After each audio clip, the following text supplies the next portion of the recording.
Noon pa man, tila naging bahagi na ng kultura sa mga kulungan ang pagpasok ng mga kontrabando sa loob ng selda.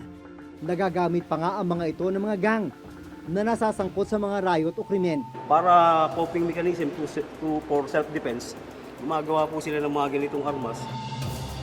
Ang ilang kontrabando ginagamit nila bilang pampalipas oras at para magkaroon ng komunikasyon sa labas. Tignan mo yung mga diskarte ng mga gusto magpalusot dito. Gagawin nila, yan, kontrabando, ito, hahagis, pabuelo.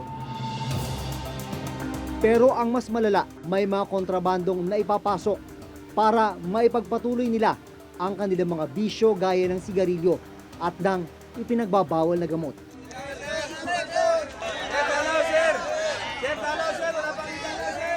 Paano kayo magkadalaw na may nakuha mang kontrabando dito pag kuhan? Hindi may ibang pangkat kami, sir, eh. Wala ko pakialam ng pagkat, kailangan linisin nyo sarili nyo. Tulad niya kami, sir, nagbabago kami, di ba? Oo. Sorry kung nagbabago kayo, pero dapat tulungan nyo kasama nyo magbago. Paano nga ba nakalulusot ang mga ito sa bilibid? Lalo na sa maximum security compound na dapat sana ay may pinakamahigpit na seguridad.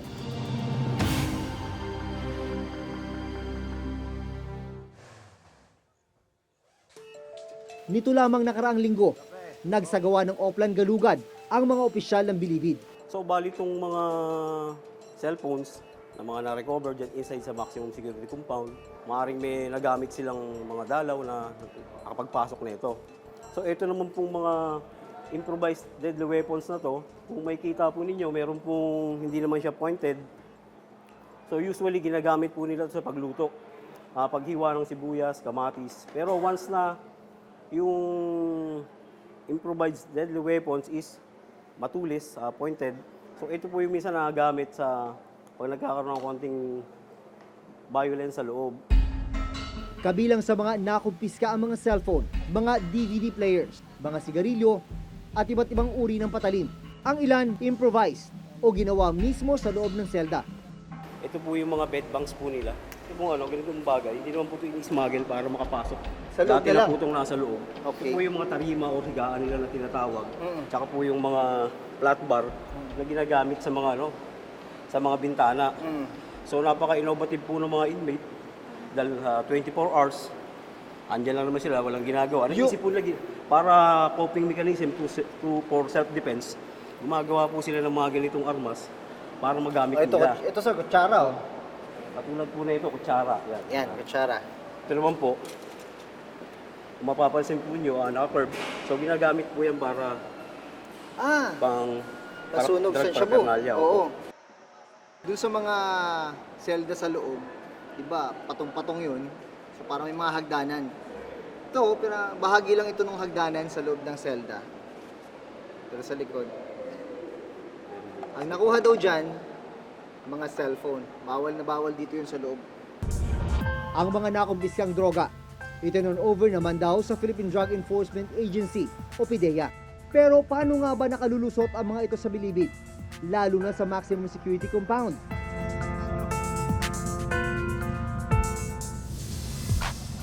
Pinayagan ng reporter's notebook na makapasok sa maximum security compound ng bilibid kasama si Bucor Chief Ronald Bato de la Rosa. Ito yung maximum security compound ng New Bilibid Prison. Pero bago ka makapasok, isa, dalawa, tatlo. Tatlong gate mo na yung dadaanan at syempre, sasailalim ka sa mahigpit na security inspection.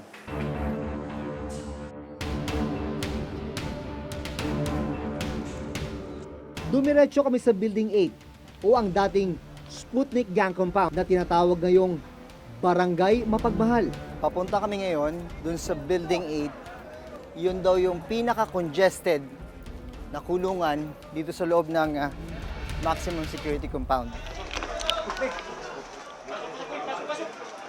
Kung mapapansin ninyo, ito, hindi ito original structure. Kagagawan lang ito ng mga priso para ma-occupy nila sa taas. Isang floor, meron sa sahig, meron sa second floor, sa isang deck. Tapos sa akyat ka dito, may isa pa, bali three floors. Yung isang floor, ginawang 3 floors. May informant rin daw sila sa loob para matukoy kung sino ang nagpapasok ng mga kontrabando. paano nyo nasisiguro na walang kontrabanda na ilulusot dito? Meron tayong mga among din, meron rin tayong mga informant. Okay. At yun ang nagtitimbre sa atin na, sir, may gumagamit doon na cellphone. Alam ko may kontrabando doon. So, kaya meron tayong task force ukay-ukay. Ready yan to jump up anytime may information. Swoop down kagad namin yung silda na may information na may laman.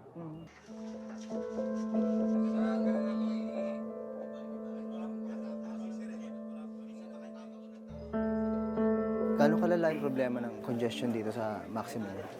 Makita man ninyo kung gaano kalala, no? Yung ideal kwan dito ay 4,500 lang. And right now, ang occupancy niya dito is 19,000. 19,000 from 4,000. So may exist tayo na 15,000 plus. Kaya nagkakaroon ng coping mechanism itong mga priso para lang mabuhay sila dito. Ginagawa na second floor, third floor yung itong building. Dahil siksikan, gumagawa na lang sila ng diskarte para magkasya ang mga nakakulong. Kailangan nilang gawa ng mga improvised na mga additional na mga floors. Ito ang ginawa nila dito sa itaas. Ilan kayo dito, sir? Tatlo po. Tatlo. Dito. Ayan. So dito naman, dagdag na palapag, tatlo naman yung occupants. Napakasikip dito sa inyo. Lalo na pag mainit ang panahon. Pagka wala po ito, talagang mamamatay ko sa inyo. So ganito kayo. Wala nang hindi ka pwedeng... Anong magdasal?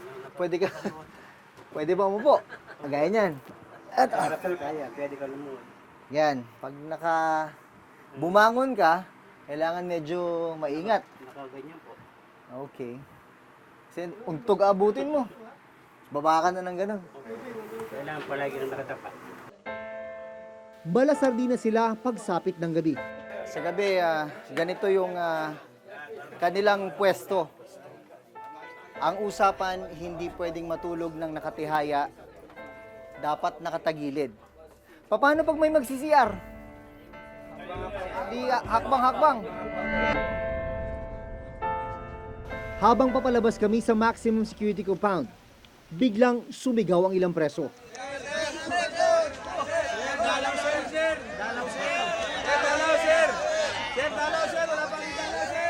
Paano kayo magkadalaw na may nakuha mang kontrabando dito pag kuan? Siguruhin ninyo kapag magalugad wala makuhang kontrabando para tuloy yung dalaw ninyo. Pero pag may makuha kontrabando, cellphone, shabu, kutsilyo, wala. Paano mo walang kasalanan, sir? Paano mo walang kasalanan? Ito nga, wala kang kasalanan, pero bakit pinabayaan mo yung kasamahan mo na gumawa ng kasalanan? Damay-damay kayo lahat. Ha? Damay-damay kayo lahat. Dapat, pag gumawa ng kasalanan ng kasamahan nyo, kayo na dapat magdisiplina. O, damay-damay kaya nga, damay-damay na rin na pagbantay. Bantayan yung kasamahan nyo, huwag gumawa ng kalokohan. Ay, imposible hindi nyo alam yan. Ha? Makatulog na kayo, nakadikit-dikit gano'n, no? Hindi nyo alam anong ginagawa ng kasamahan nyo. Hindi may ibang pangkat kami, sir eh. Wala akong pakialam ng pangkat. Kailangan linisin yung sarili nyo. Tulad niya kami, sir. Nagbabago kami, di ba? Sorry kung nagbabago kayo, pero dapat tulungan yung kasamahan nyo magbago. Ang mga preso rito, hindi raw muna pala pinapayagang tumanggap ng dalaw. Bakit walang dalaw yung iba? Damay. Damay sa kasalanan ng iba? Kasi itong building na ito, nakuna ng kontrabando. Okay. Lahat ng occupant, walang dalaw. Bakit tila hindi maubos-ubos ang mga kontrabando sa kabila ng kaliwat ka ng pagsasagawa ng mga Oplan Galugad sa Bilibid? Nito lamang July 2018, ikinasa ng Bureau of Corrections kasama ang puwersa ng PNP Special Action Force ang Oplan Galugad sa Building 14 kung nasaan ang mga high-profile inmates at high-risk inmates. Nakumpiska ang samut-saring kontrabando gaya ng mga speaker, patalim, arnis, martilyo, lagari, mga ice pick at screwdrivers kasama na ang pera na nagkakahalaga ng 21,000 pesos, maging ang 40 gramo ng shabu. Pero sa ilalim ng pamumuno ni Bucor Director General Bato de la Rosa, sisiguruhin daw niya na maparurusahan ang sinumang inmate na magtatangkang magpasok ng kontrabando. Hindi mo pwede sa loob, ha? At maging ang mga kakonsyaba nilang mga opisyal ng bilibid.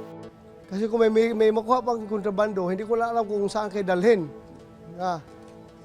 Sa maximum, ibartolina kayo, walang epekto. Doon ko lang kayo siguro dalhin sa Building Zero, no? Building Zero. Nasaan yung Building Zero? Nandoon sa sementeryo. Nandoon ang Building Zero. Doon ko na lang kayo dadalhin kung may mahuli pa ako dito ng kontrabando. Katawa-tawa kayo, pero I'm serious. Dito lahat nilalatag yung mga dala ng mga dalaw. Chine-check isa-isa. Tubig, lahat ng pwedeng pagtaguan ng kontrabando, tinitignan ng mga tauhan ng BGMP. Yan, kagaya niyan, keso. Ito sir, ginagano na lang sir. Talagang isa-search to sir. Kasi baka nandito sa loob. Kasi pwede itong pasukan ng kahit anong something na shabu. Kasi maliit lang talaga yung shabu sir.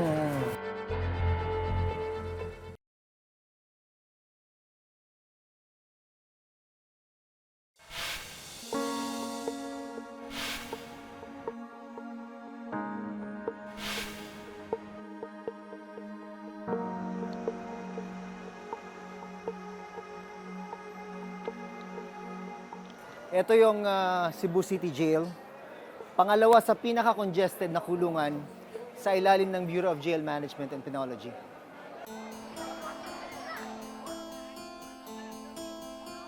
Araw ng dalaw ngayon para sa mga kamag-anak ng mga nakakulong sa Cebu City Jail.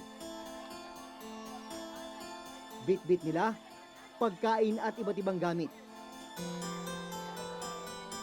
Dito lahat nilalatag yung mga dala ng mga dalaw. Chine-check isa-isa. Tubig, lahat ng pwedeng pagtaguan ng kontrabando, tinitignan ng mga tauhan ng BGMP. Yan, kagaya niyan, keso. Ito sir, ginagano na lang sir. Talagang isa-search to sir. Kasi baka nandito sa loob. Kasi pwede itong pasukan ng kahit anong something na shabu. Kasi maliit lang talaga yung shabu sir. Pero kahit ganito kahigpit ang inspeksyon sa bawat gamit at pagkain, aminado ang jail warden na nalulusutan sila ng mga kontrabando. Ito yung mga kontrabando na nakumpiska dito sa male dormitory ng Cebu City Jail sa nakalipas na 3 buwan. Nung Hunyo, isang 45 years old na ginang nakuhanan ng droga sa loob ng kanyang are. Kabilang sa mga nasabat ang mga sigarilyo, lighter, cellphone, pocket wifi, at ipinagbabawal na gamot. Ang mga nahuhuling nagpapasok ng kontrabando, kinakasuhan ng BGMP. So lahat ng mga nakikita nyo, mga nahulihan natin yan. Yung iba dyan, pag mga nuisance contraband lang naman, yung hindi pwedeng kasuhan, they are banned from entering the jail services, the jail premises. Pero yung iba dyan, puro may mga kaso yan, nakakulong na yan. Ngayon, preso na sila. Nandito na sa loob, kasama na nila yung dinadalaw nila dati. At dahil mababa daw ang bakod ng pasilidad, nakakapaghagis din ng mga kontrabando ang mga kakilala ng ilang bilanggo. Sino mo yung mga diskarte ng mga gusto magpalusot dito? Kasi ito, medyo mababa yung bakod. Gagawin nila, yan, kontrabando. Ito, hahagis, pabuelo. By end of the month, lahat to, madidispose na yan. Ito, makukuha ng mato. Lahat ng ito, pupukpukin natin yan ng martilyo para di na magamit. Ang isa pang problemang kinakaharap ng Cebu City Jail, congested, uubod na ng sikip ang buong pasilidad.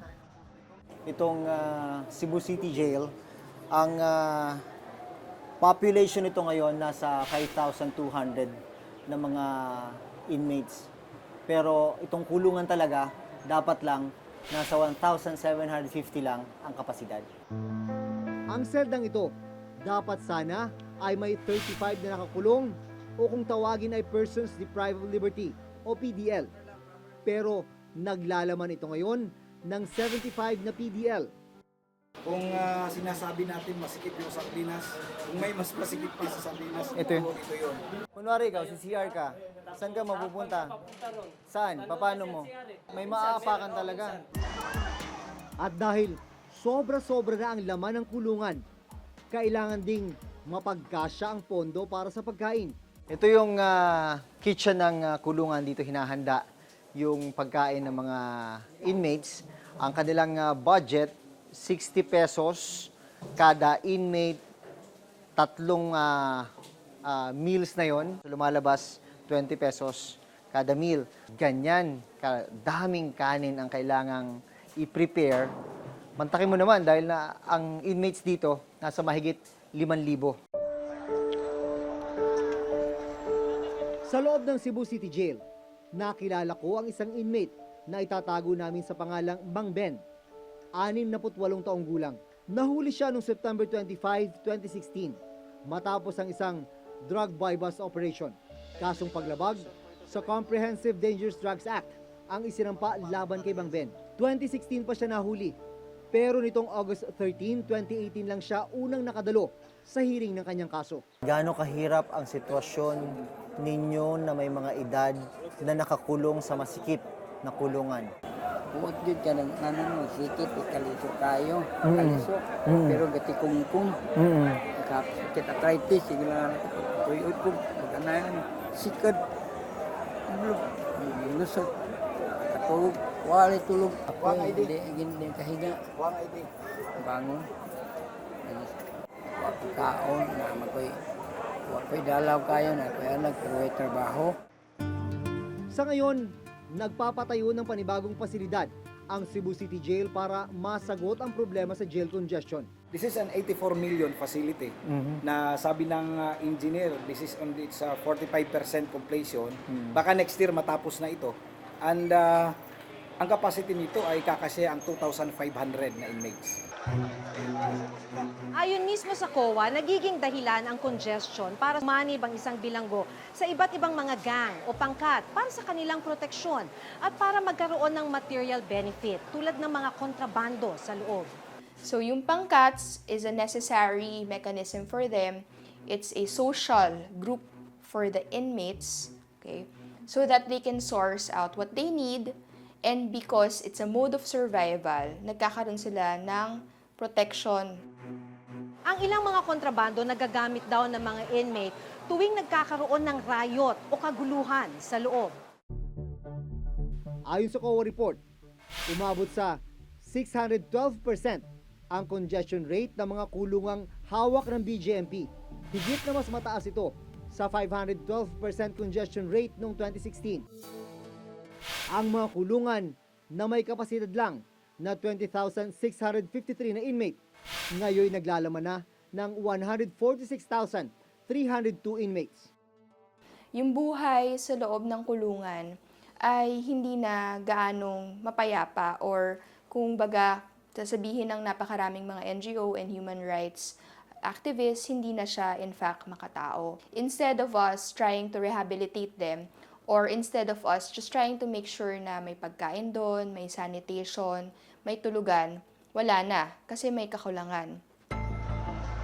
Sa report ng COA, lumala ang congestion sa mga pasilidad na nasa ilalim ng BJMP dahil sa pagdami ng mga nahuling drug suspect. Dahilan din ang mabagal na pag-usad ng kaso, kakulangan ng mga judge at kawalan ng pampiyansa ng mga mahihirap na bilanggo.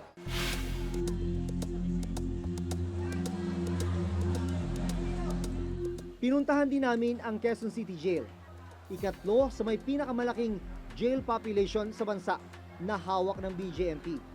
262 lang ang ideal capacity nitong Quezon City Jail kung pagbabasihan ang UN standard. Pero sa ngayon, meron na itong 4,727 na actual jail population. Katumbas ito ng 1,495% congestion rate. Aminado ang pamunuan ng BJMP. Nahirap silang kontrolin ang pagpasok ng mga kontrabando sa mga pasilidad na hawak nila. Continuous naman talaga yung pagkakandak ng Greyhound operations natin. Siguro, isa sa mga nakikita namin dahilan kung bakit may mga nakakapasok pa rin is yung struktura natin. Meron tayong mga facilities na mas matataas pa sa bakod namin yung mga bahay.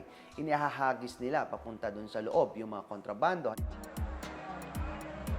Kulang rin daw sila sa mga kagamitan na makakatulong sana sa pag-detect ng mga papasok na kontrabando.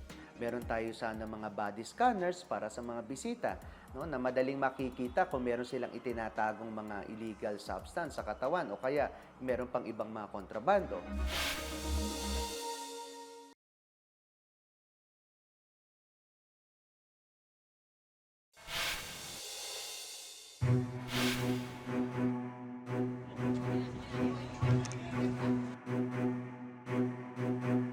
Para coping mechanism for self-defense, gumagawa po sila ng mga ganitong armas.